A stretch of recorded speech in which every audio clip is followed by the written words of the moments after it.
अस्सलाम वालेकुम नाजरीन, आज मैं आपसे मुखातिब हूँ क्लब रोड यादगार शोहदा से। 9 मई को यहीं पर चंद शरपसंद अनासिर आए और उन्होंने तोड़ फोड़ की और ये जो मेरे पीछे शोहदा की तस्वीर हैं और जो यादगार बनी है उसको इन्होंने पत्थरों से तोड़ा और इसकी टाइलें तक उखाड़ के ले गए। आज से इसकी दोबारा से तज़ीन व आराइश का सिलसिला तो शुरू हो चुका है, लेकिन हम जो शाहीनों का शहर कहलाने वाले हैं उनके अंदर ऐसे शरपसंद आखिर कहाँ से आ गए, यही मेरा आज का सवाल है। और कुछ मैं आपको इस हवाले से भी बताऊंगा कि सरफराज रफ़ीकी साहब 6 सितंबर 1965 को जब सरगोदा की फ़िज़ाओं से अपने दुश्मन पर हमला आवर हुए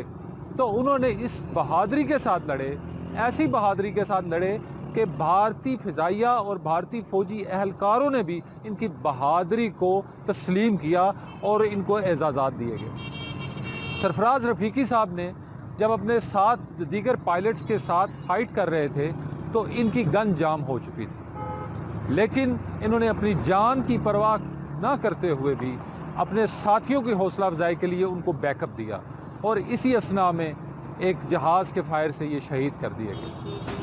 उनकी ये तस्वीर जो मेरे पीछे लगी हुई थी,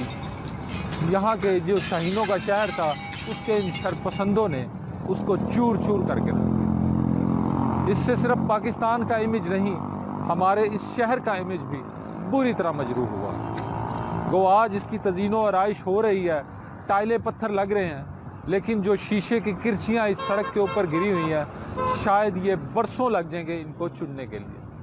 चुन भी ली तो फिर भी उसके बावजूद भी कहीं ना कहीं कुछ ज़र्रे ऐसे रह जाएंगे जो दिल के अंदर जो है वो हमेशा के लिए चुभते रहेंगे। यहाँ पर मैं एक और बात करना लाजमी समझता हूँ कि जैसे कि एक बात कही जाती है कि यहाँ पर जो शरपसंद थे जिन्होंने पत्थरों से इसको तोड़ा, इसको चूर चूर किया, वो जो पाकिस्तान तहरीक इंसाफ की जो है जमात में से नहीं थे। लेकिन मैं यहाँ पर खड़े होकर गवाही देता हूँ कि वो सारे के सारे अफराद पाकिस्तान तहरीक इंसाफ से ताल्लुक़ रखते थे। बदकिस्मती है, मुझे शर्म आती है ये कहते हुए कि वो इसी शहर की पैदावार थे, इसी शहर ने उन्हें जन्म दिया था। यही शहर जो तहरीक जो हलाल इस्तेक़लाल जिसको 1965 में नवाजा गया था वो उसी शहर के बासी थे। और वो शहरी एक मैं अगर इधर से दिखा सकूं तो एक इस तरफ से आए, यानी पाकिस्तान तहरीक इंसाफ के यूथ विंग के सरबराह और उनका जत्था जिसकी वीडियोस हमारे पास मौजूद हैं, वो इसी यूनिवर्सिटी रोड से आए और उन्होंने यहाँ पर आकर पत्थरों की बारिश की। दूसरे साहब स्टेडियम रोड की तरफ से आए जिनका बेटा टिकट होल्डर है और वो यहाँ पर इसी यादगार शोहदा पर चढ़ के उछल उछल कर खिताब करते रहे और अपना नाम बनाने की कोशिश करते रहे। एक और साहब जिनका इधर ही इसी क्लब रोड पे थोड़ा सा आगे जाके दाएं तरफ घर है, वो आजकल वैसे तो गायब हैं, लेकिन वो लोगों को डायरेक्शन देते रहे कि गमला उठा के इधर मारना है और गमला उठा कर इधर मारना। हमने पहले भी अपने प्रोग्राम्स में ये बार बार बात दोहराई है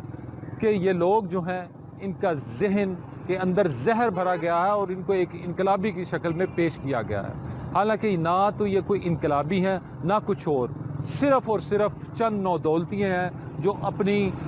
दौलत इनको समझ नहीं आती कि ख़र्च कैसे करनी है और अपना नाम बनाने के लिए ये इस तरह की ऊट पटांग हरकतें करते रहे हैं और आखिर वो उस नहज तक पहुँच गए कि जहाँ पर इन्होंने न सिर्फ दुनिया में बल्कि इस हमारे मुल्क के अंदर भी हमें शर्मसार करके रखा है। अगर कोई कहता है कि लोग बार तोड़ फोड़ में नहीं थे तो वो सही हम बतौर रिपोर्टर सारे वाक़यात का यानी शाहिद भी और मेरे पास पूरा रिकॉर्ड मौजूद है कि किस तरह ये यादगार शोहदा को तोड़ा गया। आज बहुत सारे अफराद जो हैं जेलों में मौजूद हैं और गल सड़ भी रहे हैं और उनको सज़ाएँ भी होंगी इंशाअल्लाह, लेकिन बहुत से ऐसे भी हैं जिनको बेकसूर भी पकड़ा गया है। जहाँ हमें नामजद करना याद रखना चाहिए उन ज़ालिमों को जिन्होंने ये वाक़े के ज़िम्मेदार के हैं, उसके साथ साथ बेकसूरों को भी नहीं भूलना चाहिए कि बहुत से ऐसे अफराद हैं जिनको इस जुल्म की चक्की में पीसा जा रहा है, हालांकि उनका कोई कसूर नहीं है, शायद वो वैसे ही यहाँ से गलती से गुजरे। ये सारी बातें हमें ध्यान में रखना होंगी और इस बात का भी अहद करना होगा कि शाहीनों के इस शहर से دوبارہ ایسی کبھی حرکت سرزد نہ ہو۔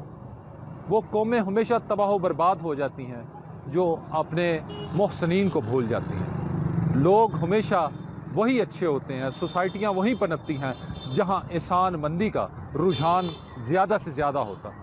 مجھے اجازت دیجیے، اللہ حافظ۔